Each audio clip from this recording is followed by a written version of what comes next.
The reason you are constantly quitting the gym is, lo and behold, because you treat it like a punishment. I see an uprise in the culture of like, if you go to the gym, you need to be a lone wolf and you need to be depressed. That's the only way you could possibly get some gym progress, is if you hate yourself. You have to absolutely hate your old body. You have to hate everything about yourself, or else you can't lose weight and you can never get where you want to be. This is 100% not true. Not to be corny or anything, but call me Mr. freaking Corn on the Cob, because you should be happy while you're on your weight loss journey. I know what can make this better. I'll BRB. All right, everybody, grab your diet soda and let's lock the frick in. So let's talk about it. Do you need to hate yourself in order to live a healthy lifestyle? There's a big misconception that people who work out are just miserable, and when they're doing it, they're just like, oh, this is horrible, this is so hard, and I'll never be able to be consistent at this because I'm constantly eating disgusting food. I'm never doing what I want to do. It's just discipline, this disciplined lifestyle. Not everybody could do it, and it's just so hard, and it's just so time consuming, and I'm the 1%, and that's why I can do it. And while that's true, it is difficult, it's not unattainable, and the level of misery you go through does not make your fitness journey better in comparison to somebody who's happy going through it, right? Like me. I would not say that my entire life is a gym. It was Thanksgiving this past weekend, right? Do you think when I was at Thanksgiving, I was looking at that food and thinking like, damn, I gotta keep on track. I gotta make sure that this Thanksgiving feast is getting to my protein goal and my calorie goal. No. I was not thinking that. And I would say I have a pretty damn good physique. And I do that often. If there's situations in which it's for community, it's for joy, it's for bonding, right? Yes, I'm going to eat foods that I would not typically eat on a day-to-day basis. But even then, the foods that I do typically eat on a day-to-day basis, I enjoy them. And I think a lot of people think that in order to live a healthy lifestyle, you have to be miserable and you have to eat things you don't like. You have to do things you don't like. It's just so far from the truth. And some people also think that you have to have such a depressing backstory in order to have a good fitness journey and in order to change your body. But really, true, actual good change never comes from a place of hate. Good change will always come from a place of love. And by good change, I mean a change that's actually putting a positive impact on your life. If you get your dream body, but you hate yourself, you don't talk to your friends, you never have fun, you're constantly in a state of I could be better, or not I could be better, because you can always be better, but I'm not good enough, you did not have a positive change. You had a negative change. And I feel like a lot of people don't understand that fitness is something we're all supposed to add to our life in order to make our lives better. You are not supposed to add it to our life and then it becomes a burden and it makes it heavy and it makes it uncomfortable and it makes it hard. When you truly find love for yourself and you truly start to love yourself regardless of your weight, your looks, your interests, your body, you actually want to be healthy. Because I think I have value and I want to honor myself by giving myself the best health. For example, right? I have 2 pugs. If I want them to live long lives and I want them to be happy because I love them, I make sure they exercise and I make sure they don't overeat and become fat because they will be uncomfortable. I make sure I take them to the vet. I make sure they have water. Why would you treat yourself not as good as you would treat other people? You are the one thing you're going to have for the rest of your life. And how you experience life is the most important thing to you, and it should be the most important thing to you. If you're waking up every day and you hate yourself, and you're either not going to the gym because you hate yourself, or you're going to the gym because you hate yourself, you are going to associate whatever you're doing with self-hate, and you're not going to want to do it.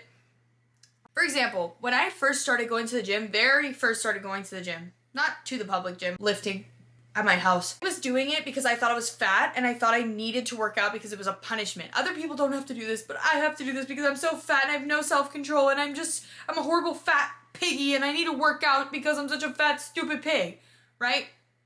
And yes, I did say all those things in my head. Dead ass. I quit every single time. I quit within 2 weeks. Why? Because I wasn't doing it in the right headspace. I was doing it because I was like, fuck myself. Pause. But seriously, I don't deserve happiness. I don't deserve anything because I'm fat. I'm doing this as a punishment. For example, I see these videos on my Instagram Reels where it's people being like, If you eat a Kit Kat, it's gonna take 2 hours to burn that off on the Stairmaster. Why are you thinking about the Stairmaster as a means to burn off the Kit Kat you ate 2 days ago? Why are you still dwelling on that damn Kit Kat, bro? What? That is not normal. And a lot of people equate the fitness community with eating disorders and with disordered thoughts, and I can't even blame them most of the time because a lot of y'all fueled the damn fire, dude. Some people that people really look up to genuinely are just promoting the most disordered thoughts and disguising it as discipline, and they eat it up. And all the people start a fitness journey because they think that discipline is misery. That's what they think it is. They think if I'm disciplined, I have to be miserable. It's just not true. I've said this before and I'll say it again. Fitness is not supposed to be your life. Fitness is supposed to fit into your life. It's supposed to make your life better. I have never in my life been happier since when I started going to the gym, and I did it because I love myself. I was a fat, stubby bitch walking around the gym like a freaking munchkin, and I loved it. I loved it every single day. I didn't care that I was fat. I was like, I'm doing this because I deserve to feel better. I deserve to like the way I look in the mirror. I deserve to have a better quality of life. I deserve to be able to go to the zoo and walk around all day without being in pain. And those are the things that you need to think about. A lot of people on the internet are running the misery contest. They're like, I'm the most miserable, so I have the best progress. It's just not true. Misery is never going to give you something good. It's not. It might fuel you to. You can use misery as fuel, but you will stay miserable. And just because you have nice things, you get accomplishments. If you are miserable, doesn't matter what you have, because you might yourself because you're miserable. And when you go to the gym, it's supposed to make your life happier because, first of all, lifting does naturally increase your dopamine. But if you're using fitness as an outlet to basically self-harm, what are you doing? And I think there's a huge culture in that, and I think that we need to stop pushing content that's like, I'm a lone wolf, and I'm a wolf, and you guys are all sheep, and I'm so much better than everybody because I go to the gym. Because that's what's causing this divide of people who are like, I hate people who go to the gym. Because they view people who go to the gym as people who don't have any fun. That's why I hate the term, I'd rather be fat and happy than fit and miserable. Fit is not miserable. Those things are not, you know what I mean? They're not words that go together. Even fat and happy. When I was fat, I was not happy. So you're saying that being fat means you're happy and being fit means you're miserable. Nobody who's fit is miserable. And if you got fit, you would not be miserable. If you are, it's because you're doing it wrong. Being fit is not miserable. Being in shape will genuinely bring you a type of joy that you can never understand unless maybe you've been fit your entire life. Maybe you've never had issues with your weight. Maybe you've always been somebody who works out. But it brings so much routine to your life. It brings so much happiness and peace that it doesn't even make sense to me that people try to make it this thing that's like, I'm so miserable, so I work out and go to the gym. Why are you what are you doing? But it's another way to say I'm better than you. That's what it is at the end of the day. I'm better than you because I'm more miserable than you. Why does that make you better? Short answer, it doesn't. So maybe you can't stick to the gym because every single time you go, you're using it as a punishment, or you're using it as a misery contest, or you're not viewing it in the way that you're supposed to. True positive change is always going to come from self-love. It's never going to come from self-hate. So if you're one of those people that always picks up the gym and stops, maybe think about your words while you're working out, because your words genuinely matter and your thoughts matter. Not everybody thinks in words. That's something I found out recently. That's like some people, like, they don't think in words, which is like, what the fuck? But if you're thinking to yourself while you're at the gym, I have to do this cardio because I'm fat and stupid and ugly, why would you like cardio? It's like if you told yourself, I have to do homework and I hate homework. Why would you do your homework? You tell yourself, I'm going to the gym because I deserve it.